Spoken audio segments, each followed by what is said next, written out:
Social মিডিয়ায় একটা post viral হয়েছে যে 5 বিবির এক স্বামী বক্তা খুব নামি দামি। 5 বিবির এক স্বামী বক্তা খুব নামি দামি, এইটা টল করে লেখালেখি করা হচ্ছে। তা আমি চিন্তা করলাম কি ব্যাপার রে, 5 বিবির এক স্বামী বক্তা খুব নামি দামিতে বক্তাটাকে আর 5টা বিবি বা কার হলো।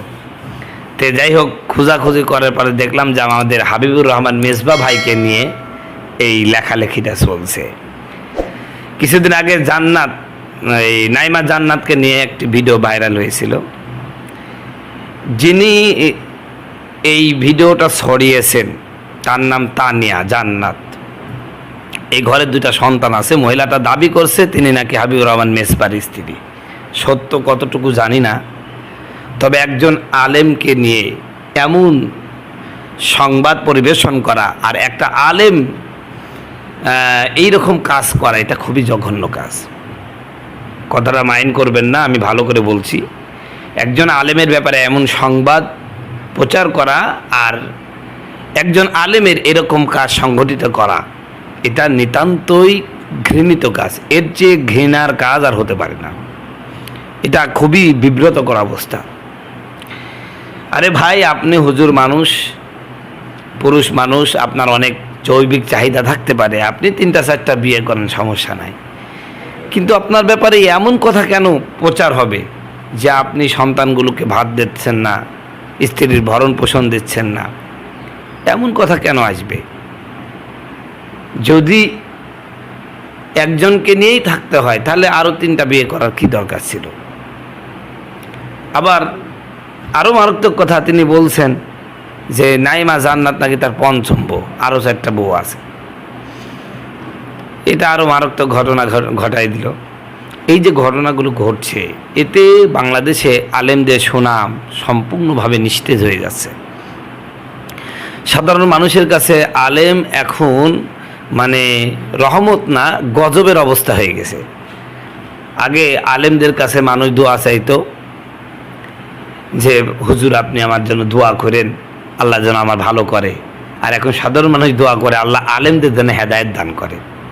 মানে আলেমে এমন একটা অবস্থা, মানে আমরা ওলামায়ে কেরাম এমন একটা খারাপ জায়গায় চলে গেছি। এখন মানুষ আমাদের কাছে দোয়া চায় না, উল্টা মানুষই আমাদের জন্য হেদায়েতের দোয়া করে, আল্লাহ যেন আলেমদের হেদায়েত দান করে। তবে জানি না ঘটনাটা কতটুকু সত্য, আল্লাহ পাক ভালো জানে। তবে আমরা আশা করব যে এমন ঘটনা কোনো আলেমের ব্যাপারে না ঘটুক।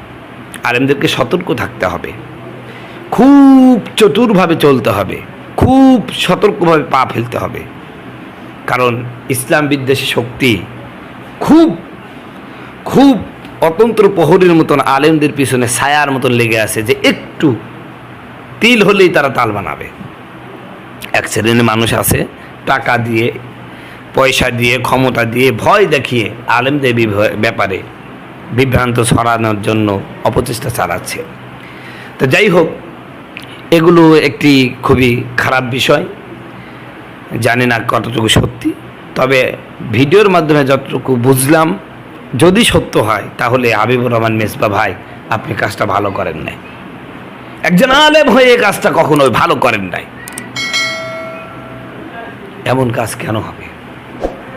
আর আজকে যে সে কথায় অমনি ফেসবুকে লাইভে এসে এই সমস্ত কথাবার্তা বলে যদি আপনি হাবিবুর রহমান মেজবার স্ত্রী হয়ে থাকেন, তাহলে আইনিভাবে লড়েন।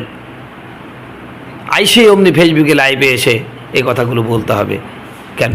তার পিতা মাতার কাছে যান, তার বড় ভাই আছে তার কাছে যান, তার আত্মীয় স্বজন আছে, এমনকি পীর সাহেবের কাছে যান, যে বলেন যে আপনার মুরিদ এই যে আমাকে বিয়ে করছে, আমার ভরণ পোষণ দিচ্ছে না। তার পিতার কাছে যান যে আপনার ছেলে আমাকে বিয়ে করছে, আপনার নাতির আমার ভরণ পোষণ দিচ্ছে না। কিন্তু তুচ্ছ ঘটনাকে কেন্দ্রে এমনি লাইভে এসে এইগুলো করা, এটা আমার কাছে, যদি আপনি সত্যিকার তার স্ত্রী হয়ে থাকেন, এটা কখনো কাম্য ছিল না। তো সম্মানিত বন্ধুগণ, আমার ভাইরা, আমার আজকের যে মূল বিষয়টা সেটা বোঝানোর এটাই যে এই যে লেখালেখি হচ্ছে, এই যে টল হচ্ছে, একজন আলেমকে তো সতর্কভাবে পা চলানোর ফেলার দরকার ছিল। যে বর্তমান জামানাটা চলতেছে, মানে আলেম বিদ্বেষীদের বর্তমান জয় জয় করার অবস্থা চলছে। এই সময় আলেমরা সামান্যতম হুজুট খেলেই সমস্যা। এই জন্য উলামায়ে কেরামের প্রতি উদাত্ত আহ্বান জানাচ্ছি, আপনারা এগুলো থেকে নিবৃত্ত থাকুন। আর একটা বিষয় বাংলাদেশে এখন খুব বেশি করা হচ্ছে, এই যে মাসনার ব্যাপারে, একাধিক বিবাহের ব্যাপারে দেখছি কিছু হুজুর খুব তোড়জোড় চালাচ্ছে। কিন্তু এই হুজুরদেরকে বলছি, শোনেন, একাধিক বিবাহ করা এটা কিন্তু সুন্নাত, এটা জায়েজ। একটা জায়েজ বিষয় নিয়ে এত বাড়াবাড়ি করা ভালো। আবার কিছু আছে ছাড়াছাড়ি, খুব ছাড়াছাড়ি করছে। তো বাড়াবাড়ি ছাড়াছাড়ি দুটোটাই খারাপ। যার সামর্থ্য আছে একাধিক বিবাহ করবেন, যার সামর্থ্য নাই একটা নিয়ে সুখে থাকবেন। কিন্তু যারা একাধিক বিবাহ করছেন তারা যে ফেসবুক গরম করতেছেন, অনলাইনে যে অবস্থা তৈরি করতেছেন, এটা মোটেও কাম্য না। যদি সুন্নাত হতো একাধিক বিবাহ তাহলে বলা যেত, কিন্তু জায়েজ একটা বিষয়, এইটা নিয়ে এত ভাইরাল করার কি দরকার আছে, এত উত্তেজিত হওয়ার কি দরকার আছে? আমরা তো জানি, আমার জানা মতে যত উলামায়ে কেরাম একাধিক বিয়ে করেছে, বইয়ের হক কতটুকু আদায় করছেন আমরা খুব ভালো করে জানি। কয়দিন পর পর আপনার বইয়েরা মারামারি করছে, কয়দিন পর পর আপনার বই একটা চলতেছে আর একটা নিয়ে আসতেছে, এসব আমরা জানি, কিন্তু বলি না। কিন্তু আপনাদের এই বাড়াবাড়ি বন্ধ করতে হবে। এতে করে নাস্তিক মুরতাদগুলো কথা বলার সুযোগ পাচ্ছে। সম্মানিত বন্ধুগণ, আমার ভাইয়েরা, আমার আল্লাহ রসুলের একাধিক স্ত্রী ছিলেন, অনেক সাহাবায়ে কেরামের একাধিক স্ত্রী ছিলেন। তারা যেভাবে জীবনযাপন করেছেন, আমরা কি আমাদের স্ত্রীকে সেইভাবে গড়ে তুলতে পেরেছি? বা আমরা কি সেইভাবে চলতে পারছি না? তো বিয়ে আপনি একাধিক করেছেন, জায়েজ আছে, আলহামদুলিল্লাহ করেছেন, কিন্তু এই যে ফেসবুক গরম করতেছেন, কয়েকদিন পরে আপনার এক বউকে আপনি একটু কম দেখছেন, সে ফেসবুকে এসে লাইভে এসে আপনার গোমর পাস করে দিয়েছে।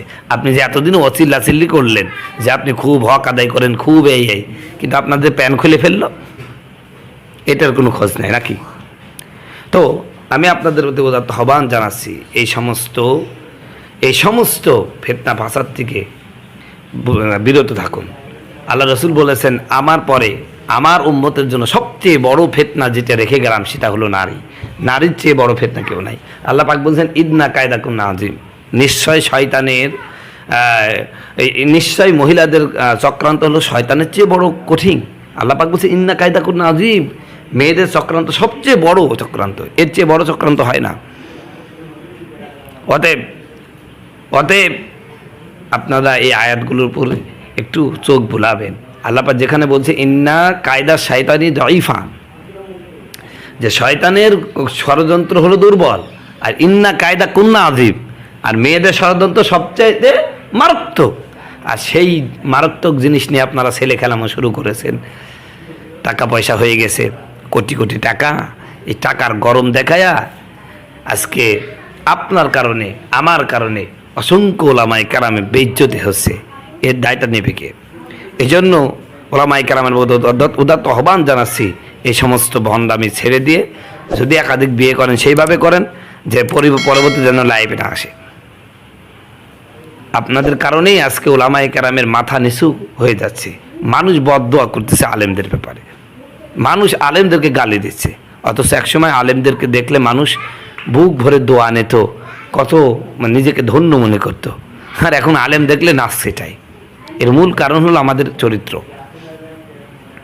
চরিত্র ভালো না বলে এরকম কাজ হচ্ছে।